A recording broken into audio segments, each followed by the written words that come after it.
First, of course, you have to listen. Avoid giving unsolicited advices because that's not what they need. They only need somebody to listen to them.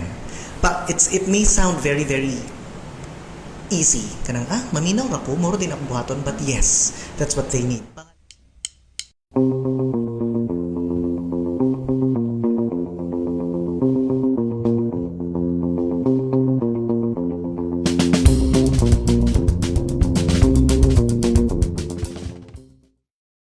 Silliman University Psychology Society, in collaboration with Silliman University Guidance and Counseling Office, presents you the first episode of Unsay Chika's third season.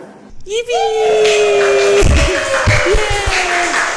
What's up, Psyches? So the wait is finally over. Now that nagbabalik na ang Unsay Chika Season 3! And of course, this is everyone's favorite podcast. So And only dapat nga favorite. Mark. But anyway, we are very excited to unravel a lot of new things, especially for this academic year. But specifically speaking about the New academics. maybe you all have noticed something new as well. So, guys, bago da aming nga host. So, to introduce ourselves, I am Fresh Shoes. and I am Fresh Mark. Hi, guys. Hello guys, and we hope that you are having a fresh day. Although dili na may fresh, but still technically fresh she's of the not senior high school, Silliman University You backtrack ka, bro. College of Arts and Sciences Psychology Department. So, speaking of another year, it's also another kanang experience and another new kanang insights to be brought nga from different topics and different guests and kanang from diverse backgrounds too, right, Precious? I know, right? And we are very excited to bring new things in the table. So with that, as such, we continue the journey of Unsay Chika. So for the first segment of our episode, let's welcome a Silliman University advisor for the peer advocacy facilitators. He is also the career advocate for CAS, Divinity School, and SPAG under the Guidance and Testing Division, Sir Cloyd Torado. Thank you for coming. Thank you for having me here. Ako pa yung pumunta. Ako pa yung thank you for coming. Thank you for having me here, especially in our very first episode sa Unsay Chika. Yay! Sir, how have you been, sir? Imuhang day karon in general? Ewan ko, ang dami-daming mga CAS na students, CAS, Divinity, and SPAG students coming just for today. Ang dami-daming nasa counseling session. So, Ate Miu kami is very, very busy. Tas ako din, busy din ako accommodating a lot of them coming in and having appointments. So, parang it's a long day. Tas nasa middle of the week pa. Yeah, Layo pa ang Friday, layo pang weekend.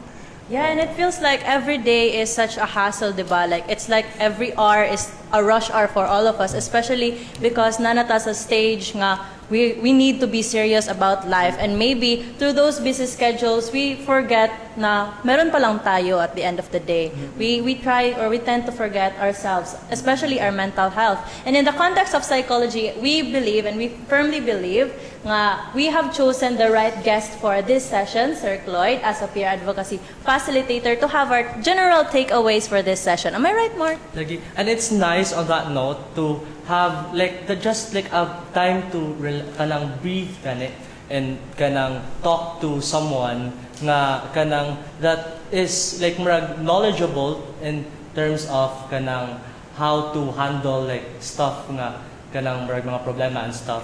And that one of those problems actually is dealing with losing something or Right. grief in some instances even. So, sir, that actually brings us to our first question, which is, what is grief, man, sir? And what are its stages? Mabigat siya, no? For a very, parang pambungad ninyo na episode, grief agad. Yeah. So, mabigat. Kasi everyone goes through the experience of losing something. And tayo naman sigurong lahat, dito sa studio, we have lost not just a person, not just an object. We probably have lost some grades nga gusto gid nato ma-achieve. Yes. Or some people na hindi naman sila kailangan na mayapa, pero yun yung bang some relationships have to end. True. Masakit yarn. Oo. Pinagdadaanan yan, especially during young adulthood, pinagdadaanan ang mga losses and everything else. So, sige, let's define grief in the most understandable way for everybody. Grief is actually the experience of a loss, accompanied by many negative emotions that we feel. It's a tawag nito, it's a very complicated mix of a lot of feelings. Some people go through denying it. Some people go through intensely expressing what they really feel about the loss or the grief. Diba? So, some of you, if you don't, some of us, if we don't get the output that we want, we feel things. Especially in the Filipino context na medyo very, very intense ang atong expression sa atong mga True. emotions. True. Especially because we are known to cling to people, to events, to even to material objects. We cling so much on them that if we lose them, we get this experience of grief. Yeah, that's how we define technically in the simplest form, yung grief. Yes, thank you so much for that, Sir Cloyd. So we generally have a context about what grief is. But Sir Cloyd, may I ask something? Since we, as children or as someone who wants guidance, have all collectively felt the loss of something, but we would also want to tap onto your life. Like, diba, sige na lang, Sir Cloyd, tabangi ko. And how about, Sir Cloyd, kumusta ka? Diba? Kanunay lang how are you and never Yeah. kuan. Yeah, so in that context, we would like to ask, Sir, what is grief in your personal experience? Well, like the definition that I gave, and actually bitaw, just a segue, it feels nice when, and this goes out to everybody, kana bitaw pag mangumusta lang kayo, akala natin it's a cliche ba, nga pag magkita mo, mangutana ka, kumusta ka? To you it may mean a cliche, but to the other recipient, especially to the person receiving it, the kumusta ka is therapeutic. Yes. It means a lot to the person receiving it because malay mo og out throughout the day, throughout the week, ikaw pa lang ang tao nga namumusta. How have you been? So that in itself is therapeutic. Kaya nga paminsan-minsan mga taong tinatanong natin, wa pa gani katubag gapang luha-luha na. Yeah. There have been many clients in the counseling office na imo pa lang ipalingkod for appointment. Mo action na gila. Muna na. So dili na lang nimo i-appointment, ipadiretso na nimo with a team you come for counseling. Yeah. Kana ba kasi mabigat na. So how have I been and what is parang grief for me personally? Well, grief is not new in my life, especially just because I just recently lost my mom during kailan ba yon? Palm Sunday. So and then I lost my dad over 9 years ago. But I'd like to talk about my mom's grief over the loss of my of the husband, my father. I lost my father in 2009, and I thought before I was a student like you, I thought that grief was kanang isa ka tuig, duha ka tuig, okay na. Yeah. But what happened to my mom was even until the last days of her life on earth, she was still grieving for the loss of for her loss sa akong papa. So sabi ko, so grieving is really like, it can be lifelong if you decide not to let go. Mamaya pag-uusapan natin yan, no? Pero for me personally, grieving is a natural occurrence. Yeah. I'm not saying it has to be normalized because kung nawalan ka, masakit yon. Always masakit yon. So it's not normal, but it's a process. It's a part of life. We get ready, but no matter how we say, I'm ready for any loss, when it hits you, when it happens, di ka kasagang. Masakit talaga ang mawalan. So you get to experience depression. You get to experience anger. Magagalit at magagalit ka. At you will always find objects, people, events, scenarios to blame. You will even blame God for whatever happened into your life, and sasabihin mo, you don't deserve this. Many times I've asked, parang, Lord, when it rains, it pours naman. Sobra-sobra na yata ito. Gusto mo pa ba akong magpadayon? Ano ba? Ang daming corners of my life na napagdaanan ko yan. And then I realized, after pag nandito na ako, tapos looking back at those times that I asked the question na, unsa man Lord, gusto pa ko nimo ipagpadayon, and then nakapadayon ko, I said, ako ano dito siya, dakong pagsulay. Yeah. Dakong pagsulay. And the most important thing there when you experience grief is your resilience. How resilient are we in the midst of a loss? Yeah. Yun. It's actually nice, sir, to touch on that nga.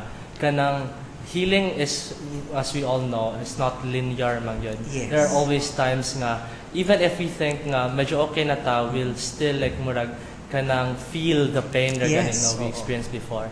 And it's also nice nga, you mentioned, sir, nga, even the smallest things can make the biggest impact lang yun on Yes. someone grieving. Nga, bisag gamay lang nga pangamusta could mean like the world to them already.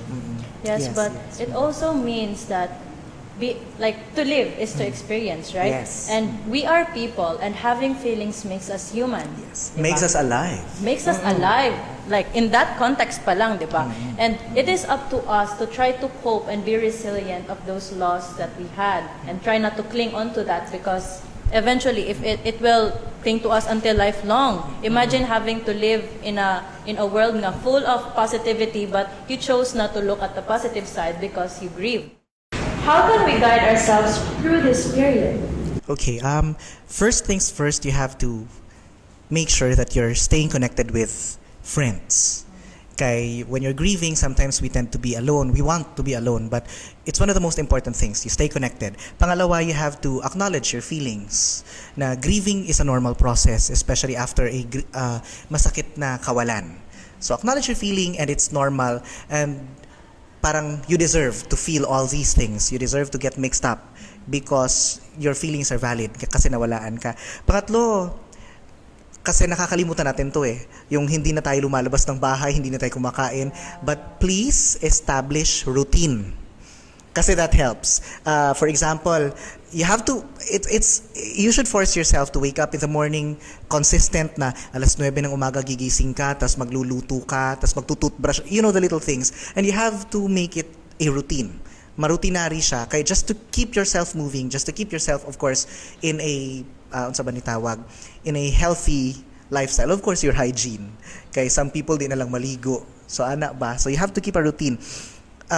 Again, self-care, ati manon imong kaugalingon, eat well, sleep well, please. Alam ko mahirap matulog because that's one of the many impacts of grieving. Dili nakakatulog, wala na ka sa mood always, and sometimes you wanna isolate yourself. But you have to take care of yourself at the end of the day. Okay, importante kay na siya.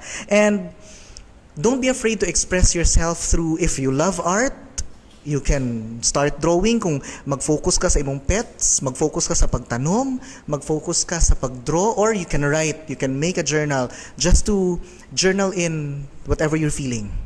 Kana. And of course, ang pinaka-importante nato din is be patient with yourself. Healing takes time. Kaya tayo nasasaktan dahil gina-force na to atong kaugalingon nga muhil right away because we are catching up on a deadline. No. Healing, sabi mo nga kanina, is not linear. Akala natin okay na ta, mubalik na puntag sa gansad because we experience or we encounter a similar event that triggers our memory. Mubalik na punta. So most importantly, kana gyud, be patient with yourself. And it's actually, sir, nga, I really like the word that you used ganina nga, process, because tama kita agian before ta maka-reach og like healing, right? Ang katong kuan nga, ang healing, bahalag magbalik-balik ka, it's still healing, kay it's a process. So on that note, sir, naamang yung stages ang grief, di ba? What are these stages, man? Okay. I'd like to clarify that although I'm gonna talk about stages right now, it doesn't mean nga mura siya og katong, Sigmund Freud stages from 0 to 1, 1 to 2. These stages, pwede mo magbalik-balik. Actually, dili siya kinahanglan magsugod sa first thing ako ingon. Pinakasugod nato, when you experience grief, most people would feel or would go through denial. Especially for a loss of a loved one, or for example, you're not accepted by the college you want to enroll in. So, masakit yan. Some people would pretend it didn't happen. So maglipay-lipay lang gihapon sila. That's denial. After the denial, some people would go for, or not necessarily dili mo go for gikan denial, but pwede sila magsugod og anger, galit. Of course, that's how you deal. Okay? Mangita kag i-blame, mangita kag, if not yourself, other people. And then ang ikatulo, I think for me, this is the central part because everyone goes through this, even if we're not in grief, pero ga-bargaining ta. So sa to, denial, anger, bargaining. Unsa maning bargaining kanang paminsan-minsan sinasabi natin kay Lord, especially if you are religious, spiritual, sabihin natin, sige Lord, ako na lang kwaa, dili na lang siya. Or sige magpakabuutan na lang ko, makuha lang nako ni nga course, musimba ko para lang gid makuha, para ihatag nimo ni sa ako ang course. We tend to bargain, and in the bargaining stage paminsan-minsan diyan yung nangyayaring what if nagpadayon ko sa psychology, or what if nag-nursing ko karon, unsa kaha akong kinabuhi. Bargaining. And then after bargaining, mubalik na pudeng ka sa, not necessarily after, some people begin with depression. Kana gyud. Which is actually, depression is normal after a grievous loss. Kahindik-hindik na kawalan. So depression or feeling sad or frustrated is normal. Ana lang, not unless mahimo gid siyang clinical depression. Kaya nga sabi ko nga, in the Philippines, people can grieve for a long period of time. 'Di ba? Like forever, mintras dili sila okay. And then ang pinaka-last after depression is acceptance. This will always be at the last part. Kay ang acceptance man gud is kana bitong dili correct, sana I'd like to correct everybody. This is not about moving on. Nobody moves on from a very painful event, life event. Like nawalan ka ng loved one, you don't move on from that.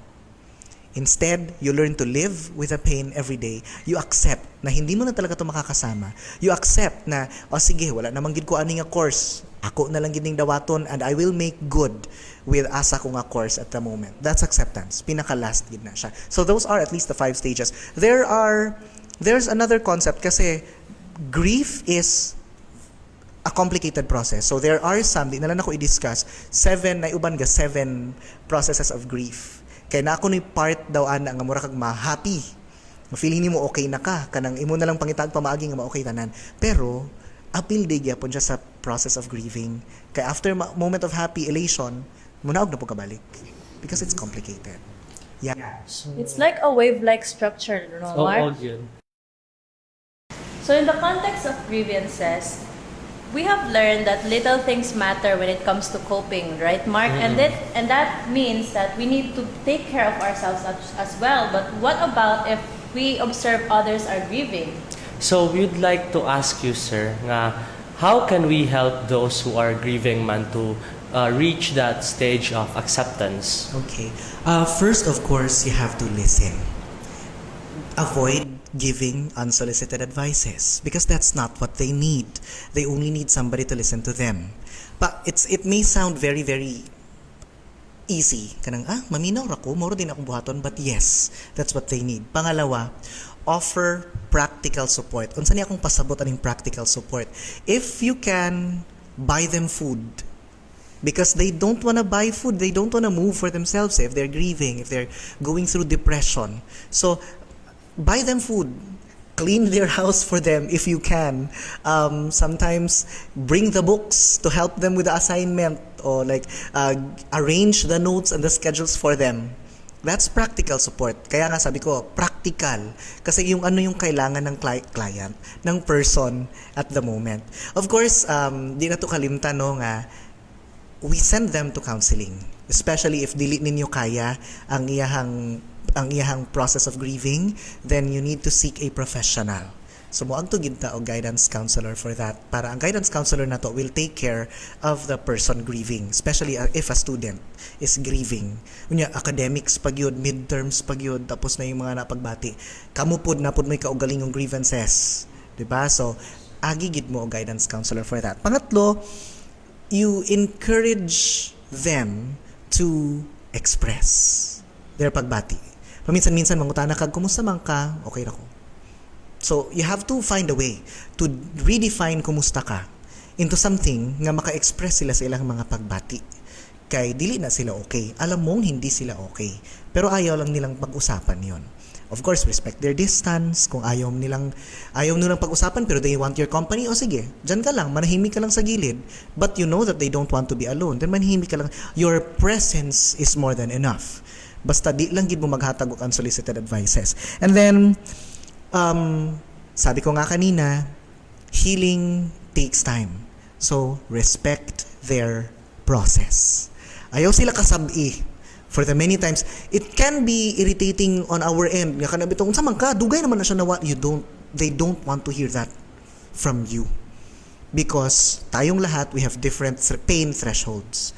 Lahi ang sakit nako, lahi akong intensity of receiving pain versus anyone else.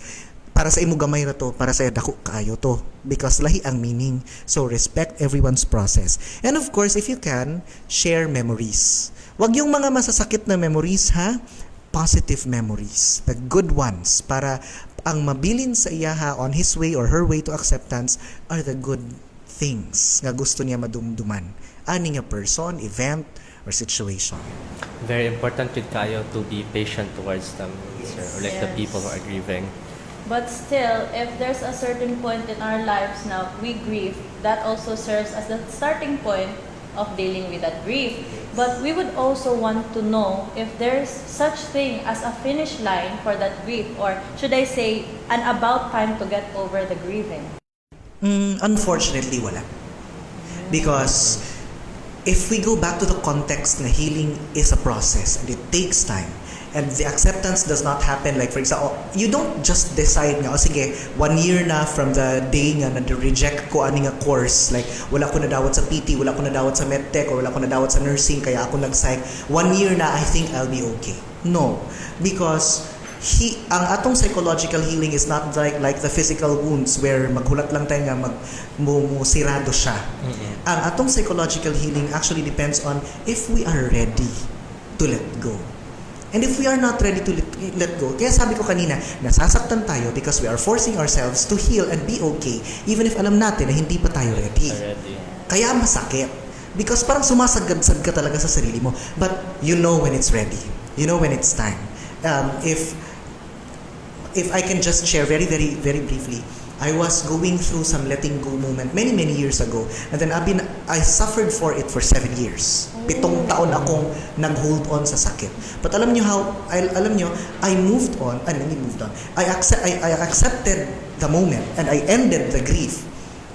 Literally just waking up in the morning. Tapos sinabi ko, pagising ko ng umaga, yung pagdila talaga ng mata ko, sabi ko, kapoy na lagi siya. 7 years lagi itong hawid-hawid. Oo, ayoko na. Tapos literally bumangon ako and then my life changed. Because after the grieving, there's acceptance and then you renew. That's the time that okay ka na. It took you one step forward to Yeah.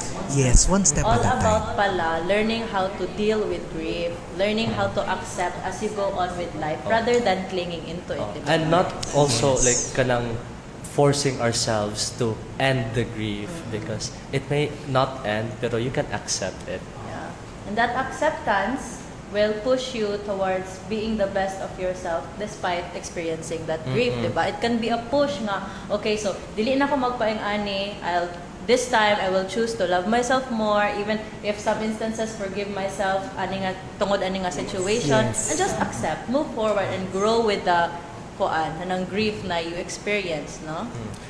So for those who are grieving, we would like to let you know nga kanang naay people around you nga you can go to, and that the time will eventually come nga we can accept things. And for that context, sir, we would like to hear from our very own career advocate and facilitator. If you have some little advices for the viewers and maybe a shout out from your organization or department.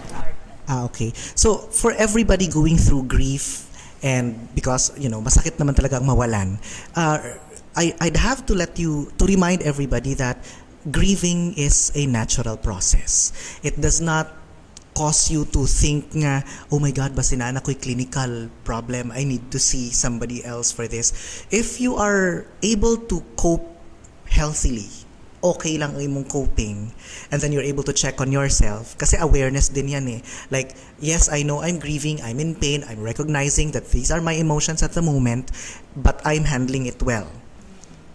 The problem kasi begins when you lose control. of everything that's happening in your life. Everything starts to crumble, magsugod nagbagsak ang imuhang mga grades, di nakamuto nga sa klase, your life is falling apart. So that's the time, that's the signal that you need help.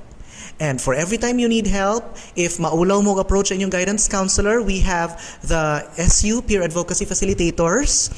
We are actually on recruitment right now, so pwede gid mo appeal ang kung kinsay gusto mo appeal kay we're still open for accepting a lot of people. Actually kasagara sa akong peer advocacy facilitators mga psych students kay murag mao gid ni ang inyong kalibutan Sign na nga nila to, gusto. Mark. Kung kamo gusto gid kaayo, so pwede na siya. The peer advocacy facilitators are the ones who will lead you to the guidance counselor. They will initially talk to you about what you're going through, not only about grief but also about gugma-gugma, about mga kasakit sa kinabuhi. O yes, sila pwede ninyo storyahan ana. And then they are trained actually. They are trained about peer-to-peer counseling, active listening skills, facilitation skills, things that you will undergo puhon-puhon sa inyong college life as psychology students. So kana rest assured they are trained to handle students nga gapanginahanglan, not financially. Lisod ang finances, o lisod kay ang finances. So kana lang pwede maduulan, and then they will lead you to the guidance counselor. So murag sign na ni nato Mark, no, para mo encourage sa Murag uban. interesting lagi kaayo. Yeah, and of course encourage ourselves firsthand because everything starts within yourself. When you decide to take this path, the rest is story. Yeah. So that marks the end sa kaninga session, sir. Thank you kayo, Sir Cloyd, for your time. Thank you very much for inviting me, for having me Thank you here. for sharing your very valuable insights at kayo, sir. Okay, so since we're already talking about the what ifs, right? Especially when we're dealing about huge transitions in life, I think it's a nice time not to introduce our next guest for the next segment to talk about his insights on how to navigate our way through the what ifs in like a big decision sa ato ang kuan, like especially in an academic sense, right, Precious? Absolutely, Mark. Kaya wag na tayong magpatumpik-tumpik pa. Boom, karaka-raka. And let's introduce Kuya... Teodoro Antonio. So, hi, Kuya. Or hi, Tio. If you don't mind, would you like to introduce yourselves to our guests and where you're from? Sure. So, my full name is Teodoro Veloso Antonio. I am formerly a student of DLSU Manila studying biology and systematics and ecology, and currently studying marine biology at Silliman University Institute of Environmental and Marine Sciences. Oh, so if it's okay, can we ask about maybe the whys? Why you have transferred or shifted from your previous course? Well, there are quite a few reasons, but generally the overall reason is because the environment there was just not let's say suitable for me in terms of like actually absorbing the information and like learning and just overall thriving there. It got to a point where it only really felt like I was there to survive rather than to learn. And yeah, and it had a lot to do with the system there, the different culture, a bit of a language barrier there because I'm not very good at Tagalog in the first place. And yeah. Yeah, like truly the environment fosters how you learn and how you dili siya thrive. conducive na learning environment, right? Yeah. So since dako man kayo na siya gyud nga decision, right? It's a very big thing to like murag decide nga kanang ay murag kuan na gyud time na ni nga mo shift nako or mo balhin. So did you face ba like kanang what ifs and kanang before you finally decided on taking or like shifting, and how did like these questions manifest? Well, yeah, there were quite a lot actually. Especially at first when the decision was finally made and it was the first week of me going back to classes for the first time. There was a lot of doubts, a lot of like, oh, what if this happens again? Was this really the right choice to make? What's gonna happen next? You know, what what happens from here.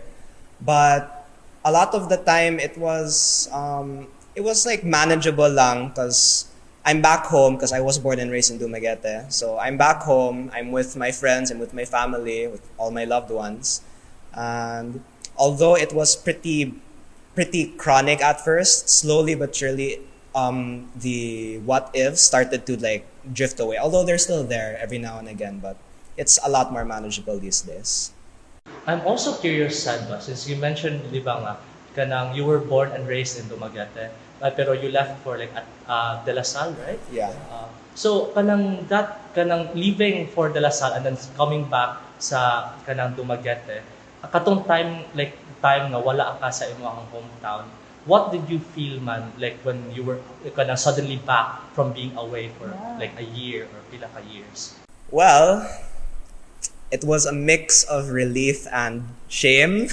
Oh, why? Because it's, there was a lot of work that was put in to the past 2 years of me being there.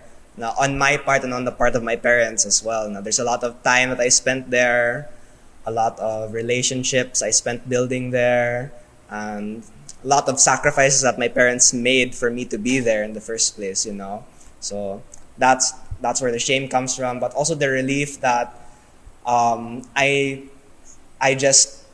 and my parents already decided that this was the best decision for me, to come back and to recuperate, but at the same time still continue what I want to do, and in terms of like my career basically, which is biology. You know what reminds me of this, Mark? What's It's that? the song that goes, "When I'm back in Chicago." Okay, I love feel that it." song. Yeah. And since you mentioned that you came back, so initially you were from here or you were studying from here, is that right? Yeah. So you were from Silliman in what grade or what level? From grade 1 up until grade 12, and by the time I transferred, it was around the time of the pandemic as well, the height of the pandemic. By the time. So I This guess was on very that bad time to note, yeah, transfer to your I know, environment. right? Like That time you you cannot like face people like face to face, like you cannot like interact with them. But at the same time, well, on that note, welcome back to Silliman, and I hope na everything is catering you well here and you're enjoying rapod your stay. And we hope that Unsay Chika will one of be the pillars nga naka feel nimo comfortable ka here. But anyway, that concludes our first question. Now let's go to our second question. Go So, ahead. Like you spoke of how kanang like katong shame of kanang going back and kanang not knowing what's next. What like coping strategies or what kanang helped you manage those thoughts, man, to like help alleviate your kanang feelings of anxiety? Well, there is the classic strategy of course, like telling people and talking to them. And I really only try to keep it within my close circle of friends, just so that they know what's going on. Okay? For me, it's important that they know what I'm going through, because they do it with me all the time, and I, want to be vulnerable enough with them to explain all of that. So that was one of the main strategies. Second main strategy was basically to move around, exercise, because personally that really helps calm me down. And on days where I'm not really able to go out and like actually do conventional exercises like jogging, lifting weights, or playing sports, I tend to like have this thing where I kind of like tense up all of the muscles in my body, and then like I just like hold that for a while as long as I can, and then by the time I let go, like I feel a lot more relaxed and feel a lot better. But yeah, I don't know. It's just a really weird thing with me na if I'm able to really get my jittery and anxious energy out, na if I find that outlet, I'm really able to calm down and think more rationally and clearly. Well, we're happy na and you are aware of that you are like you have these anxious tendencies and you know how to cope it. Like it takes me Agree. back to what Sir Cloyd reminded us na to have routines and as well as put yourselves out there and have a circle of friends where you can vent to and eventually professionals that you can help that can help you. Linggo sa Gen Z is to touch grass, di ba? Yeah, to touch, like Makarelate basically kita na. touch grass. Yeah.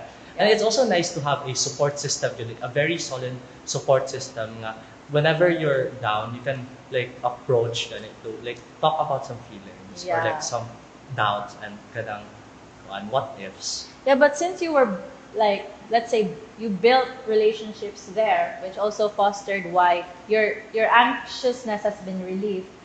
Was it difficult to say goodbye eventually when you have decided that you will transfer here na? Yeah, it was hard to say goodbye. It was hard to say goodbye. Although a lot of my friends from there didn't know that I was transferring until it actually happened and I was already studying here. So it was uncalled for pala. The shocks of siguro. It wasn't like something I wanted to tell people, and it wasn't something I was comfortable with telling people at the time when I was still studying there. And I already had plans of moving back. So yeah, it was hard to say goodbye to like the people, because like that was probably one of the best things that was going on for me over there. But at the same time, it's like, man, I don't want to be here anymore. Yeah. And yeah. So it's nice to hear nga like you like were able to like kanang do the like kanang step ganit needed to like put yourself first and like your well-being. Yeah, because it's easy for us, especially when we tend to cling to something, especially relationships, that it can hold us back from making the right decisions. So that leads to our next question. Yeah, like the unsa man nimo like pag-deal, like how did you deal with the kanang grieving part of it, like like on the topic of kanang grieving of like kanang something that's like lost. So in this case, in imong old na course, imong old na school, how And did you old na friends. and old na friends, yeah, exactly. So how were you able to like how did you manage to like kanang Balance between the balance? excitement at the same time, no, because you can feel like you're going to open another chapter Chapter in your back life, sa ako yeah. hometown, but at the same time you're going to close another from Another your one, past. exactly. It's like your past na po to be.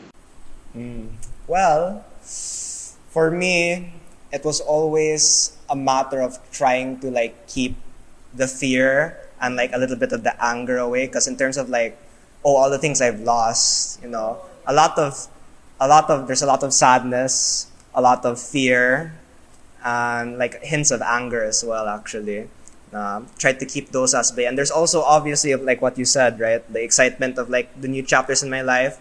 There is some of that, and I always made it a point to not let that excitement get to me so much, because I'm basically first year again. Although like I'm not completely first year, because some of the subjects I completed back in my old school transferred to here, but I don't want to fool around too much because I'm already very much behind as it is. So the main point I want to make with this is that instead of like focusing on the fear and the anger that comes along with that, what you really want to do is you want to leverage the sadness. And it's mainly because this is why I think funerals work so well when dealing with grief, is because people, they leverage that sadness in order to draw everybody, to bring people together, to bring them together and draw people in closer. Because when you focus on the fear and the anger, the tendency is that you push people away. And when you're in a new environment, or just in a new situation in general, the last thing you want to do is to push people away. You want to like find people who you can confide in and you can grow with and who you can learn with, which is what I've been trying to do here in Silliman recently. And the people at IAMS in my college karon, they've been very welcoming and very interesting characters as well. So that's helped me a lot.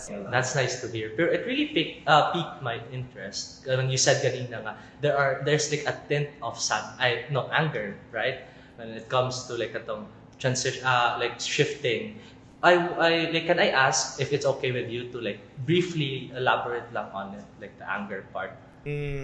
Well, when it comes to my anger, it mainly stems from thoughts that are like, man, maybe you should have just toughed it out. You should like, your mom and your dad like did so much for you na all these people who supported you, they really like helped you along this journey, and like why couldn't you just like thug it out for them, and like what, like might as well just stayed here in the first place. I shouldn't have gone out. I shouldn't have done this, shouldn't have done that. I should have done this, There's a lot of that's been going on as well. But So it's like an unsolicited type of accountability, right? Yeah, Marisha, I guess would you say nga it's close to murag obligation, a sense of obligation? Yeah. Yeah, because I have a lot of great people in my life, and it's just really heartbreaking that I wasn't able to, well, not meet their expectations, but more like, despite everything that I've been given, everything that they've given me, I wasn't able to like push through.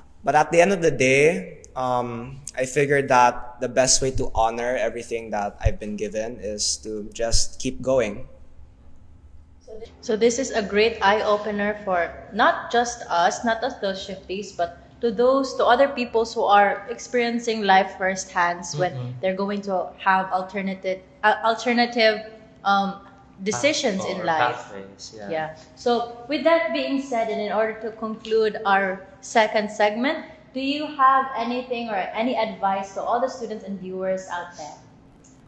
The best general advice I would give for people in situations like this is to stay humble, because like if you get too ahead of yourself, you get too excited for what's to come. Something knocks you get down. That's gonna really knock the wind out of you, knock the wind out of your sails. But if you just like be confident about yourself, like know where you stand, because if you don't know, if you're not exactly sure where you stand, that your tendency is that you either overshoot or you undershoot. So those are very nice like closing sentiments, Theo, right, Precious? Absolutely, Mark. So if you want to bid goodbyes for your friends or even a shout out from your audience, you can. And the floor is yours. yeah, shout out to my friends and family who have supported me on my journey. Shout out to my girlfriend, Ruthie, who invited me to be on here along with her Unsay Chica comrades, I guess. And shout out to the peeps at IMS, because you guys are weird, but I really like that. So, So thank you so much for letting your you, presence be blessed and sprinkle this childish stage. Pero like a very serious topic. So thank you Kayo for your time, Theo. And that marks the end of our second segment. That is Unsay Chica.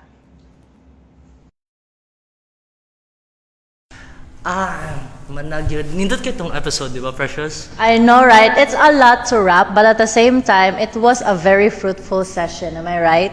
Daghan kay ko nakatunan actually. And like, daghan kayong parts about grief nga I like sort of at the back of my head already, pero eye-opener ka itong ubang ipangingon nila nga kanang you really see it at like more different perspective. Yeah. And knowing that grief is like a natural occurrence, especially now, we do not neglect sadness in our life, especially grief, makes us feel that we are human and that it is very normal for us to feel these ways. And there should be a lot of strategies and coping mechanisms in order to celebrate the past and look forward for the future. Like I especially like katong giingon ni Sir Cloyd nga kanang like not only is healing non-linear but also grief is non-linear, di ba? Nga like some people experience the different stages of grief at like different like orders pod nga sometimes they experience bargaining first or anger first. And also ganan sa ko katong gi-mention ni Theo nga katong like leveraging the like sadness, Yeah. and instead of like letting it wallow and like letting yourself wallow in sadness and like using it as a more crutch to again kanang like push yourself forward, right? Yeah, I know, right? And like learning about the different perspectives, especially from our first host, which is like a professional and the other was someone who's still studying. I think we can really find ourselves somewhere in between the lines of what they are giving and what they are experiencing, and at the same time giving advices to us. And the bottom line, I love how the bottom line falls into prioritizing yourself first, what you need first, and Truth. being aware of what unsettles you, right? So you can be able to Really. pinpoint those things and move forward. Like, yeah, like you have to like obligate yourselves not because of the decisions of others, but for what's right for you. And inclined with our Mental Health Month, I wish and we hope that this has inspired you to always prioritize your mental health as psychology students, of course. Especially to those nga kanang maybe going through like big decisions like in their lives, or maybe like going through a huge loss, like like, or even just those nga like mga kanang first year students nga dili pa ka find silang place, like us first year students man so makarelate yun, like ni-resonate yun namo ang feeling of like losing a big part of your life and transitioning to another chapter, which is atong college karon, right? I know, right? And one thing about that is that not only the transition from our, like, let's say senior high school life to college life, but I would also like want to stress our childhood, because in this day and age where we tend to always prioritize what's coming after tomorrow, what's going to happen in the future, we tend to overshadow what was used to be in the past. And every It's time always that nice to look back again. yeah, and we tend to like look at the past in a melancholic filter, and then we look at or dwell at the things that were supposed to be and how it was like, or how it used to like. And that is how we move forward by not like engaging in things in a linear manner nga. Let's just forget the past and then let's continue the future. But rather than learn from the past, be grateful for it, and at the same time be grateful for your future. Like without the let's say without the things that you used to cling on to hold back To what accept you're going what- to accept what will happen, what happened, and then And what will happen. what will happen. Very well said, Precious. So, before we end, naaba kay mga song recommendations for our listeners? If na ako is song recommendations personally, you're gonna get it from me. I actually sang this kanina, which reminded me of Teo, nga katong Dejo's End of Beginning. End of Moreover, beginning. this is a moment for us to introspect. For your information, introspect basically means to contemplate your own feelings, thoughts, and motivations, and you know what. So, nasag kay akong own nga kanang song recommendations. Actually, I really like this song. It's called What Once Was by Hers. Very very thematic, right? And also like Talk to Me Before the Night Ends by Late Night Driving. It's very nice to have like always have someone that you can go to at times of need. And lastly, as atong team sa ato ang set right now, atong very cutesy, very demure nga set kay Juno by Sabrina Carpenter. Yay! And well, outside from the fact nga magkita raman jud tanan sa campus, we would also want to share And magkita sa some next episode. yeah, we would also want to share some Spotify recommendations coming from our Unsay Chika Atong committee. committee. Yeah. First, we have on the list See You Again, featuring Charlie Puth by Wiz Khalifa. So shout out to the Wiz Khalifa fans there. And then Keep Your Heads Up Princess by Anson Zebra, Moon by Jonah Kagan, I Lived by Maroon 5, I Got to Live by Sam Fisher, and Rises the Moon, Yana Flores. I really love Rises the Moon. Like, it's so lami paminawon, right? But anyway, we hope that you jotted down those song recommendations para ma-feel nimo ang moment of Maka-emote pa mo guys on maka-emote Mental na Health mo. Month. And it's okay to express yourselves. Always. So that's a nice like point not to end our episode, right? Yep. This is a good way to end our episode, not just with a song, but with a smile. Take it from us. Not really end because we're gonna see each other. So that's coming from your host. Precious. And I'm Freshmark, and this is Unsay Chika.